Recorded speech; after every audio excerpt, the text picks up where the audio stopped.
మీరు మీ అభిమాన shows and serials TV కన్నా ముందు ఈటీవీ విన్ యాప్లో చూడండి. Download and subscribe to ETV win app. 99 రూపాయలు మాత్రమే.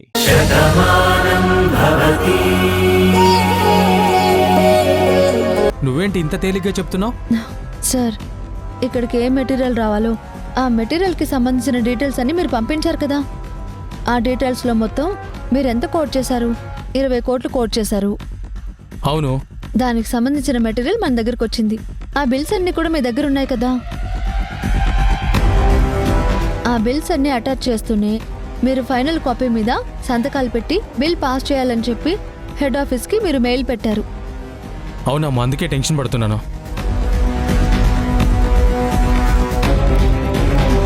మహా, ఆ మెయిల్కి ఇంకా కన్ఫర్మేషన్ రాలేదు కాబట్టి ఇప్పుడు మీరు ఒక అటాచ్డ్ మెయిల్ పెట్టండి. Sorry for the inconvenience, by mistake 20 crores బదులు 30 crores అని చెప్పి ఒక డీటెయిల్డ్ కాపీతో పాటు మళ్ళీ అటాచ్డ్ కాపీస్ అన్ని పెట్టి వాళ్ళకి కన్ఫర్మేషన్ పంపించండి. ఆ మెయిల్ చెక్ చేశాక వాళ్ళు మెయిల్ని కన్ఫర్మ్ చేసి బిల్స్ అన్ని చూసి ఆడిట్కి పంపిస్తారు. ఆడిటర్ అన్ని సిగ్నేచర్స్ చేశాకే అసలు వాళ్ళకి పేమెంట్ రిలీజ్ చేసేది. పొరపాటు ఎవరికైనా జరుగుతుంది. చిన్న అక్షరం తేడా వచ్చిందని వాళ్ళు తెలుసుకుంటారు. కానీ అంత గుడ్డిగా వాళ్ళక్క నుంచి అమౌంట్ సెండ్ చేయరు. మిమ్మల్ని కూడా దూషించరు సార్. ఇలాంటిది ఏదైనా జరిగినప్పుడు టెన్షన్తో కాదు, కొంచెం నాలెడ్జ్తో ఆలోచిస్తే అన్నీ అవే సర్దుకుంటాయి. చాలా థ్యాంక్స్ అమ్మా. నిజంగా ఈరోజు ఆత్మహత్య చేసుకోవడం తప్ప నాకు ఇంకో మార్గం లేదనుకున్నాను. ఇంత డబ్బు నేను కట్టలేను. నేను జైలుకి వెళ్తే నా కుటుంబం పరువు పోతుంది.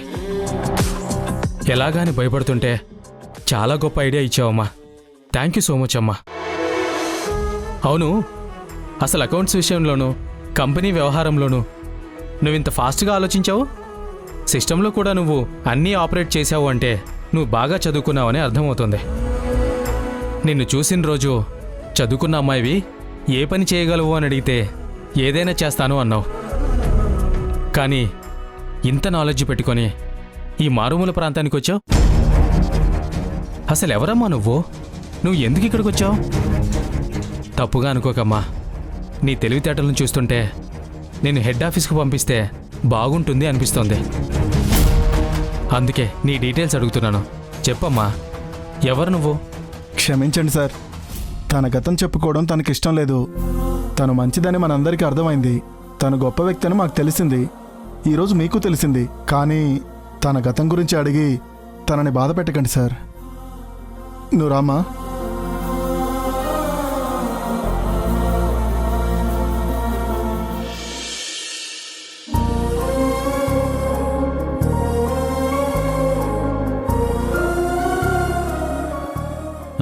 అమ్మా, నీకు విషయం చెప్పాలనుకుంటున్నాను. ఏంటి కిట్టయ్యా?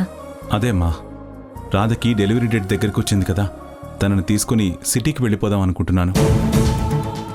కొన్నాళ్ల పాటు అక్కడే ఉంటాం. తను కోలుకున్నాక తన మనసుకు ప్రశాంతత వచ్చాక ఇంటికి తీసుకొస్తాను. నువ్వేమంటావు? కుదరదు కిట్టయ్యా. రాధ ఎక్కడికి వెళ్ళదు, ఇక్కడే ఉంటుంది. తన పురుడు ఈ ఇంట్లోనే పోసుకుంటుంది.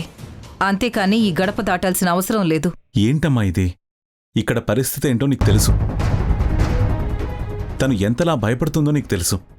తనని బాధ పెడుతూ ఇక్కడ ఉండమనడం కన్నా తనని తీసుకుని దూరంగా వెళ్ళిపోవడం మంచిది కదా. అందుకే ఈ నిర్ణయం తీసుకున్నాను. నా నిర్ణయం తప్పంటావా? కిట్టయ్యా, రాధ మీద నీకు ఎంత బాధ్యత ఉందో ఈ ఇంటికి నాకు కూడా అంతే బాధ్యత ఉంది. తనని కంటికి రెప్పలా చూసుకోవాల్సిన బాధ్యత మా అందరికీ ఉంది. అందుకే రాధ వెళ్ళనవసరం లేదు అంటున్నాను. చూడు కిట్టయ్యా, రాధకి నీకు ఉన్న భయాలన్నింటినీ నేను పోగొడతాను. జ్యోతి, అమ్మగారు, వెళ్ళి జయప్రదన్ రమ్మను. అలాగే అమ్మగారు. ఏంటమ్మా నన్ను పిలవమంటున్నావు? జయ, రాధ డెలివరీ అయ్యి కోలుకునే వరకు నువ్వు కలికి వెళ్ళి మన బంధువుల ఇంట్లో ఉండండి.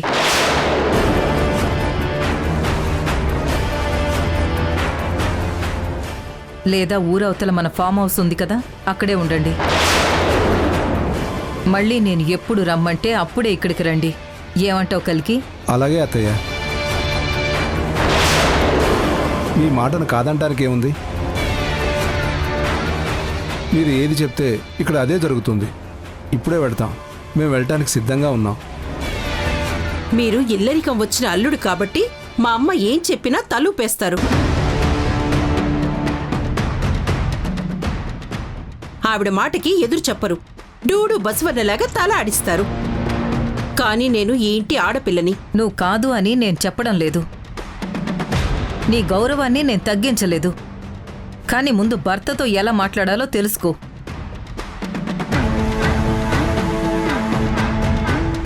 ఇంటి అల్లుడైనా సరే ఈ ఇంటి గురించి తను ఎంతగానో ఆలోచించాడు.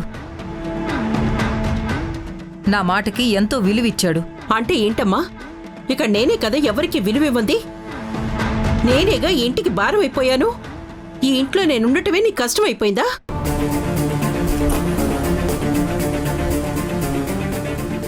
నువ్వు నన్ను అనుమానిస్తున్నావమ్మా. నా వల్ల ఏదో జరుగుతుందని నీ కూతురు మీద నువ్వు ఇలా నిందలు వేస్తూ మాట్లాడుతున్నావు. దీన్ని నేనేమనుకోవాలమ్మా? చూడక్క, అనవసరంగా గొడవ పెట్టద్దు. అమ్మ ఏ నిర్ణయం తీసుకున్నా దాని వెనకాల ఒక బలమైన కారణం ఉంటుంది. ఎందుకు ఈ నిర్ణయం తీసుకుందో నీకు కూడా తెలిసే ఉంటుంది. బాగుంది తమ్ముడు, చాలా బాగుంది. ఈ ఇంటి ఆడపిల్ల ఈ ఇంటికి శత్రువైపోయింది. నేనే మీ అందరి దృష్టిలో ద్రోహినైపోయాను.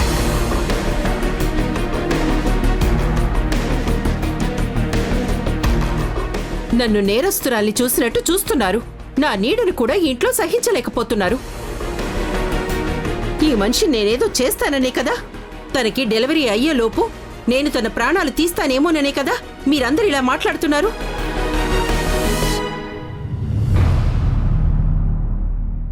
మీరంతా ఒక్కటైపోయారు. నన్ను ఒంటరిని చేశారు. నన్ను ఇంటి నుంచి వెళ్ళిపోమంటున్నారు. ఇంతకన్నా అవమానం ఇంకేముంటుంది? ఎందుకమ్మా ఒక్క మాటకు పదార్థాలు తీస్తావు? మేమేం తప్పుగా చెప్పలేదు. నిన్ను ఈ ఇంటి నుంచి శాశ్వతంగా వెళ్ళిపోమని చెప్పలేదు. మన ఇంటి నుంచి అవమానం చేసి పంపించేయాలి అనుకోలేదు. ఎవరినో పిలిచి వాళ్ళ మనిషివి అని చెప్పి తరిమేయలేదు. సత్య, ఎందుకమ్మా అరుస్తున్నావు? నేనేం తప్పుగా మాట్లాడలేదు. జరిగిందేంటో మనందరికీ తెలుసు.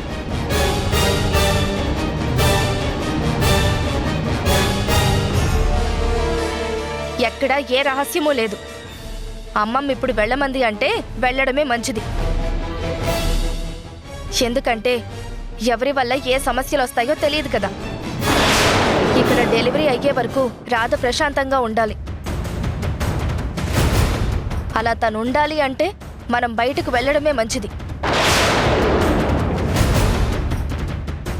చూసావా, లోకజ్ఞానం తెలియని అమాయకురాలు అని సత్య గురించి మనం అనుకున్నాం. తను నీకన్నా గొప్పగా ఆలోచించింది.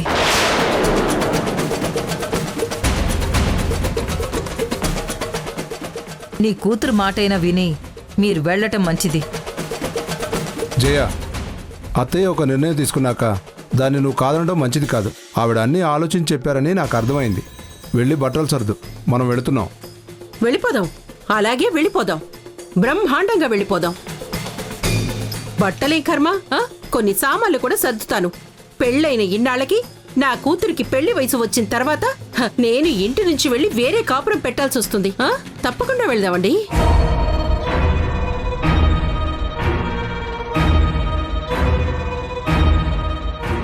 కానీ ఒక్క మాటకు నాకు సమాధానం కావాలి.